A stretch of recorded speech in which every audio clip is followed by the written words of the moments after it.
اسی لیے حضرات گرامی اس وقت کو ہم غنیمت جانیں، اور جتنی دیر یہاں جلسہ ہوتا رہے گا آپ سب حضرات سے ہماری گزارش ہے، اور یہ ہماری آواز جہاں تک گھروں میں جا رہی ہے، ہم گھر میں بیٹھے ہوئے مرد حضرات اور خواتین اور بچیوں سے ہم اس بات کی گزارش کرتے ہیں کہ یہ جلسہ ہو رہا ہے، جب تک جلسہ ہوتے رہے آپ اپنے کاموں کو چھوڑ کر تو یاد رکھیں ہمارا ایمان بھی ختم ہونے کا خطرہ ہے۔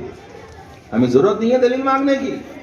جب شکیل بن حنیف کے لوگ ان سے یہ کہا جاتا ہے، سوال کیا جاتا ہے کہ بھائی آپ کیوں مانتے ہیں ان کو، کیونکہ علماء اکرام کو جاننا پڑتا ہے، ان کو سمجھنا پڑتا ہے کہ یہ لوگ کیا باتیں لوگوں میں پھیلا رہے ہیں۔ ان کا یہ کہنا ہوتا ہے کہ ہم بغیر دلیل کے شکیل بن حنیف کو عیسیٰ مان رہے ہیں۔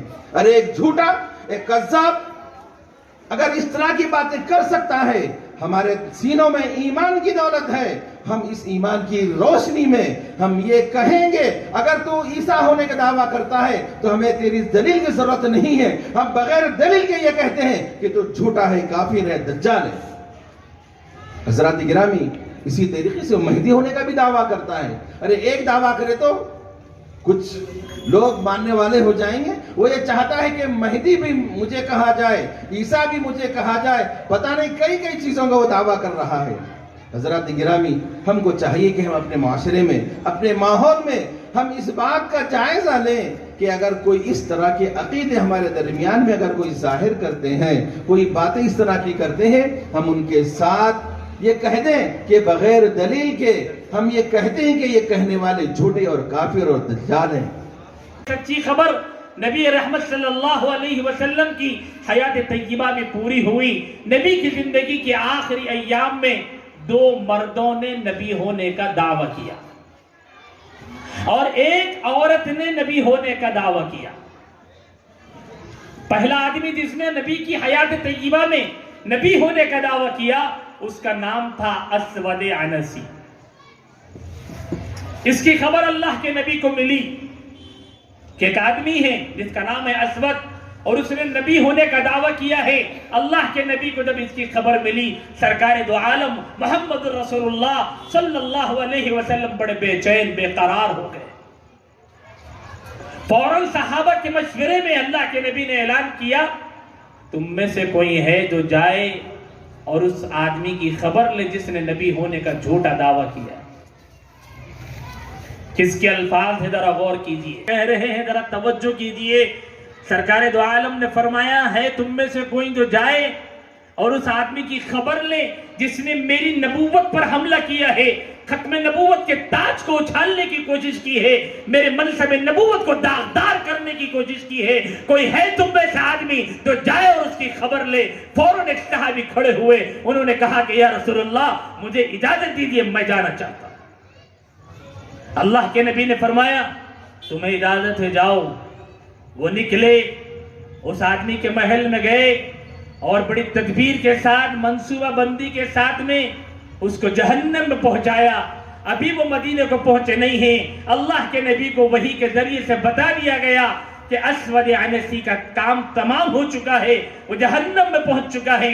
فوراً اللہ کے نبی علیہ السلام نے صحابہ کے مجمع میں فرمایا، صحابی کا نام لے کر، فاز فیروز، فاز فیروز، فاز فیروز۔ اللہ کے نبی نے خوشخبری سنائی کہ نبوت کے جھوٹے دعوے دار اسود عنسی کو میرے ایک یار حضرت فیروز دہلوی رضی اللہ تعالیٰ عنہ نے جہنم میں پہنچا دیا ہے، اللہ ان سے راضی ہو گئے ہیں، وہ کامیاب ہو گئے۔ کامیابی کی بزدہ اللہ کے نبی بیمار ہیں، پریشان ہیں، ان کو سنائی دے، ان کو بتائی جائے تو یقیناً وہ کہیں گے ایسا کیا ہے آپ کے پاس جو بغیر گولی کے، بغیر دوا کے، بغیر ڈاکٹر کے، بغیر ہاسپٹل کے علاج ہو جائے گا۔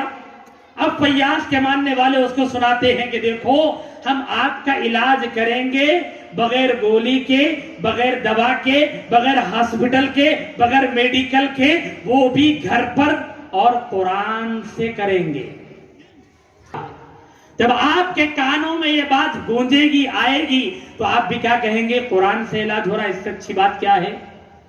अगर आप इमाम साहब कने आए, मौदिन साहब के पास आए, किसी मौलाना के पास जाएं, किसी खतीब साहब के पास जाएं, लगे कि मौलाना एक साहब का कहना ये है कि वो मेरा इलाज करेंगे, मेरी अम्मी का इलाज करेंगे, मेरे अब्बा जान का इलाज करेंगे, वो भी फ्री में और कुरान से करेंगे, कराना नहीं कराना। हम लोग मौल साहब क्या बोलते, कुरान से हो रहा भाई, क्या गलत बात है, करा लो।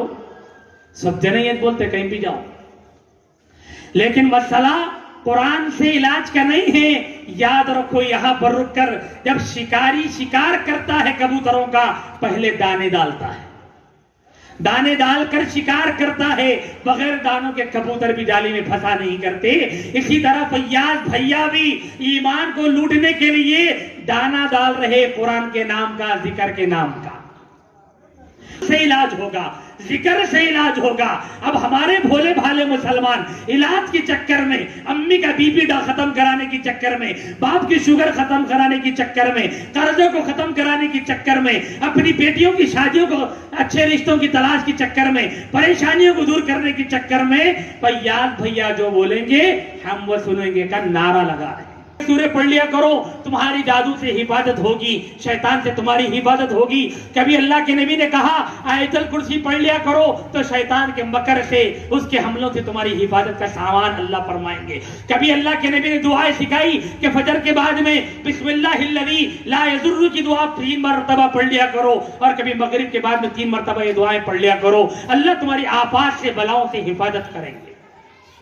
हुजूर ने भी दुआ दिखाई है, कुरान से भी अमल बताया है, लेकिन इसका यह मतलब नहीं कि अल्लाह के नबी ने गोली दवा खाने से मना किया। अल्लाह के नबी ने अपनी जिंदगी में खुद हजामा कराया है। आज भी हमारे शहर हैदराबाद में हिजामा के अलग अलग सेंटर मौजूद है। ये नबी की सुन्नत पर अमल का तरीका है। लेकिन इसके मुकाबले में फैयाज भैया का कहना यह है कि किसी हॉस्पिटल को नहीं जाना चाहिए। क्यों नहीं जाना चाहिए? तो फैयाज भैया की बात सुनिए। भैया ये कहते हैं कि हॉस्पिटल को जाना असल में दज्जाल की मंदिर को जाना है। दज्जाल की मंदिर है हॉस्पिटल, मेडिकल हॉल। फैयाज भैया का के कहने के मुताबिक क्या है? ये सब दज्जाल की मंदिरें हैं, जबकि अल्लाह के नबी ने ऐसी कोई बात नहीं बताई। नबी ने ऐसी कोई बात नहीं बताई कि दज्जाल की मंदिर क्या होगी, बल्कि अल्लाह के नबी ने दज्जाल कौन होगा ये बताया, दज्जाल का फितना क्या होगा ये बताया। अस्सलामु अलैकुम वरहमतुल्लाहि वबरकातुहू। आज 14 जनवरी हकीम पेट के इलाके में मजलिस तहफ़्फ़ुज़ ख़त्म नबूवत हल्के टोली चौकी की जानिब से एक अज़ीम शान जलसे आम बउनवान जान से प्यारा ईमान हमारा मुनाक़िद किया गया था, जिसके ज़रिए से यहाँ के मकामी मुसलमान भाइयों और बहनों को ये बताया गया कि इस वक्त हमारा ईमान ख़तरे में है और ईमान के डाकू, इस्लाम के डाकू, इस्लाम के लेबुल पर और ईमान के नाम पर हम मुसलमान भाइयों का, बहनों का ईमान लूटने की कोशिश कर रहे हैं। इन ईमान के डाकुओं में इस वक्त में हमारे शहर में फैयाज़ भैया के नाम से कुछ लोग हैं। एक आदमी है जिसका नाम है फैयाज़ बिन यासीन, उसके मानने वाले उसको फैयाज़ भैया के नाम से बुलाते हैं। ये शख्स इलाज के नाम पर लोगों का ईमान लूट रहा है और ईमान पर डाका डाल रहा है और दर पर्दा अपने आप को नबी भी बता रहा है और हुजूर की इत्तिबा के बजाय उसकी इत्तिबा को अल्लाह की इत्तिबा बता रहा है और अल्लाह की इताअत बता रहा है। इस तरह के फ़ितनों से अवेयरनेस के लिए और इस फितने से ख़ास तौर पर मुसलमानों के ईमान को बचाने के लिए आज हकीम पेट के इलाके में ये प्रोग्राम मुनाक़िद किया गया था। अल्हम्दुलिल्लाह प्रोग्राम बड़ा कामयाब रहा। हम आने वाले तमाम भाइयों का शुक्रिया अदा करते हैं और इसी तरह मजलिस तहफ़्फ़ुज़ ख़त्म नबूवत के भी तमाम ज़िम्मेदारों का, उलमा का, खुद्दाम का दिल की गहराइयों से शुक्रिया अदा करते हैं। और हम इस प्रेस कॉन्फ्रेंस के ज़रिए से जो लोग इन किसी भी किस्म के फ़ितने का शिकार है, चाहे वह फैयाज़ भैया के नज़रिया से मुतासिर हो गए हों और अब उनको बात समझ में आई हो, तो हम उनसे गुजारिश करते हैं कि खुदा के वास्ते आप फ़ौरन अपने हलके जहाँ पे भी आप रहते हों, जिस शहर में रहते हों, जिस बस्ती में, जिस इलाके में रहते हों, अपने इलाके के मस्जिद के इमाम साहब, मौज़िन साहब, उलमा से रुजू हों, ख़त्म नबूवत के उलमा इकराम से मुलाकात करें। मजलिस तहफ़्फ़ुज़ ख़त्म नबूवत की टीम टूली चौकी में भी है, नामपल्ली में भी है, शहर के कई हिस्सों में है। और इसी तरह से एक अहम तरीन ऐलान आपके ज़रिए से हम ये पहुंचाना चाह रहे हैं कि इस वक्त में हमारे शहर में ये एक फ़ितना नहीं है जो हमारे ईमान के लिए डाकू बना हुआ है और ईमान के लिए ख़तरा बना हुआ है। बहुत से फ़ितने हमारे शहर में हैं, जैसे मिसाल के तौर पर गौहर शाही का फ़ितना है और इंजीनियर अली मिर्ज़ा का फ़ितना है اور فیاض بھیا کا فتنہ ہے، شکیل بن حنیف کا فتنہ ہے، غامدیت کا فتنہ ہے، ان تمام فتنوں کو جاننا، ان کے نظریات، ان کے آئیڈیالوجی کو سمجھنا اور ان سے اپنے گھر والوں کا، اپنے نسلوں کا ایمان بچانا ضروری ہے۔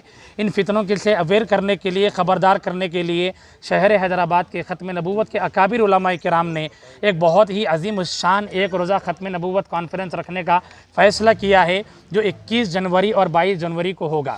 میں تمام حیدرآباد کے مسلمان بھائیوں اور بہنوں سے گزارش کرتا ہوں کہ آپ تاریخ کو نوٹ کریں۔ 21 جنوری بروز ہفتہ بعد نماز عصر سے لے کر 22 جنوری